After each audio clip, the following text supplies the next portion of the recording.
सो yo कोनिचिवा guys, welcome back to metallic boys. And ये demon slayer का season 3 का एपिसोड नंबर 8 है। अगर आपने अभी तक बाकी सारे एपिसोड्स नहीं देखे हैं तो चैनल पे जाके देख लेना एंड वीडियो को लाइक कर दो, चैनल को सब्सक्राइब कर दो एंड एंजॉय द वीडियो।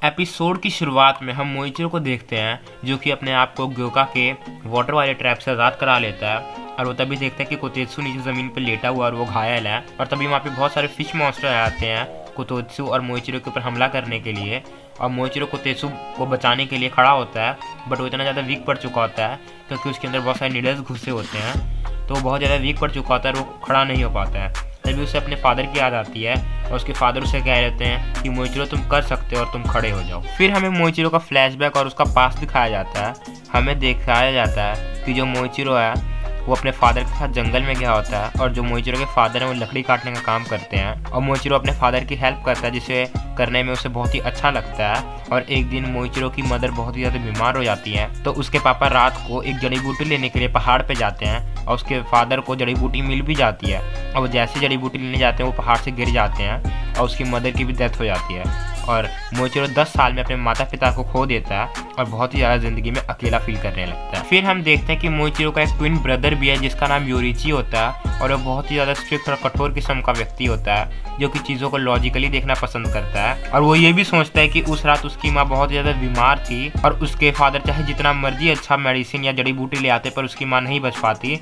और वो इस कोशिश में ना लगकर अगर वो घर पे रहते तो आज उनकी माँ की जगह उनके पापा उनके साथ जिंदा होते। और योरिची मोइचिरो को भी बहुत खड़ी खोटी सुनाता है और बोलता है कि फादर ने जितने भी तुम्हें बातें बताई वो सारी यूजलेस हैं और ज़िंदगी में तुम्हारे कोई काम नहीं आने वाली। और बहुत समय बीत जाता है और मोइचिरो को लगता है कि जो मेरा भाई है कठोर है बहुत ज़्यादा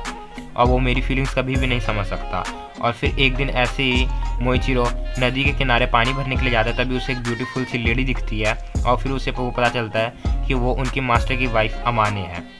वो वहाँ पे उनको कुछ बताने के लिए आई होती है, बट जो योरिची है उससे वो लेडी बिल्कुल भी पसंद नहीं आती और वो उसे भी बहुत कुछ सुना के और उसे भगा देता है वहाँ से। लेडी अमाने के जाने के बाद जो मोइचिरो है वो योरिची से कहता है कि वो लेडी अमाने स्वॉर्ड स्मिथ के बारे में बात कर रही थी और वो कह रही थी कि इन जनरेशन के जो बच्चे हैं वो काफ़ी अच्छे स्वॉर्ड चलाते हैं और वो हमारी मदद कर सकते हैं। और मोइचिरो बोलता है कि मैं भी उनकी मदद कर सकता हूँ और मैं भी जाना चाहता हूँ, बट जो योरिची है उसे साफ मना कर देता है और वो बोलता है कि तुम अपने काम पे ध्यान दो, इन सब के चक्कर में तुम्हें कोई पढ़ने की ज़रूरत नहीं है और तुम कैसे दूसरों की मदद कर सकते हो जब तुम खुद की मदद नहीं कर पा रहे हो। और वो बोलता है कि मैंने भी अपने माता पिता को बचाने की बहुत कोशिश की थी, मैंने भी उनको समझाने की कोशिश की थी, बट मैं उनको नहीं समझा पाया और मैं उनको नहीं बचा पाया और तुम इकलौते मेरे भाई बचे और मैं तुम्हें भी खोना नहीं चाहता।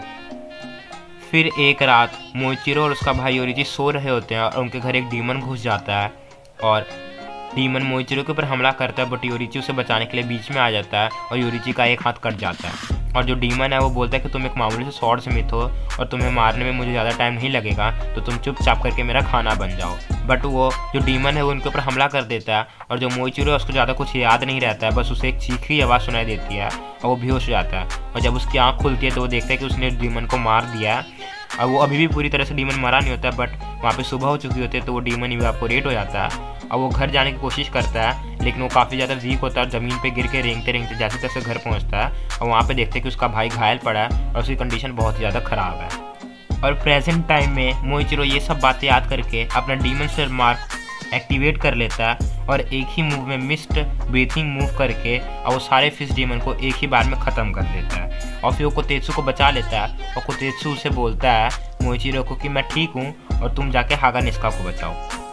फिर अगले सीन में हमें ग्योका को दिखाया जाता है जो कि लगातार हागानिस्का के ऊपर हमला कर रहा होता है और लेकिन हागानिस्का तब भी स्वॉर्ड रिपेयर करने में लगा होता है और ग्योका सोचता है कि मैं दूसरे स्वॉर्ड स्मिथ को मार देता हूँ तो क्या पता इससे हागानिस्का का ध्यान भटक जाए और वो रुक जाए। तो जो ग्योका है वो स्वॉर्ड स्मिथ के ऊपर हमला करने वाला होता है लेकिन तभी मोइचिरो आके और ग्योका पे हमला करता है, पर ग्योका उसे डॉज करके बच जाता है और ग्योका देखता है कि यहाँ पे मोइचिरो उसके वाटर ट्रैप से कैसे आज़ाद हो चुका है। तभी ग्योका देखता है कि मोइचिरो के फेस के ऊपर कुछ मार्क बना है और उसे याद आता है कि मुजान ने उसे कहा था कि जिस बच्चे के भी फेस पे ये मार्क दिखे इसका मतलब उसके पास हाना फोड़ा ईयरिंग है। और वो ये सोचता है कि इसको बहुत सारे नीडल्स भी लगे थे जो कि पॉइजन वाले थे, तब भी इसके अंदर इतनी ज़्यादा एनर्जी कैसे है। और ग्योको देखता है कि जो मोइचिरो काफ़ी ज़्यादा फास्ट हो चुका है। भले ही उसने मोइचिरो का मूव डॉज कर लिया बट उसे तब भी चोट आ जाती है और वो सोचता है कि अब गेम खत्म कर देना चाहिए। और वो अपने पॉट से एक ऑक्टोपस समन करता है जो कि काफ़ी बड़ा होता है और वहाँ पे बहुत सारी चीज़ें तबाह हो जाती हैं। बट जो हाकानेस्का फिर वो स्वॉर्ड रिपेयर करने में लगा होता है और ग्योका सोचते हैं कि वो बंदा पागल है। लेकिन ग्योका के ऑक्टोपस के अंदर एक स्वॉर्ड स्मिथ और मोइचिरो कब्जे में आ चुके होते हैं और वो उसे मारने वाले होते हैं। लेकिन जो मोइचिरो अपना मिस्ट ब्रीदिंग यूज़ करके